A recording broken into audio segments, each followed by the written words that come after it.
Pagdating sa boys, anong nire-remind niyo sa inyong anak? Sa boys? Oo, pagdating sa boys, di ba? I mean, boys will always be there. Yeah. Pagdating sa boys, di ba? You have to choose well.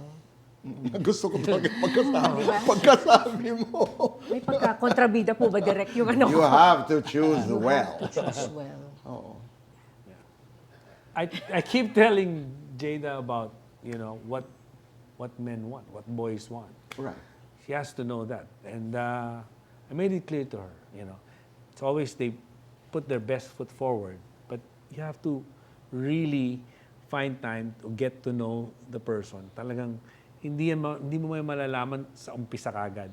Kaya kailangan, hayaan mong kung meron kang gusto talaga, kilalanin mong mabuti yan bago ka bumigay, bago ka mag-commit, di ba?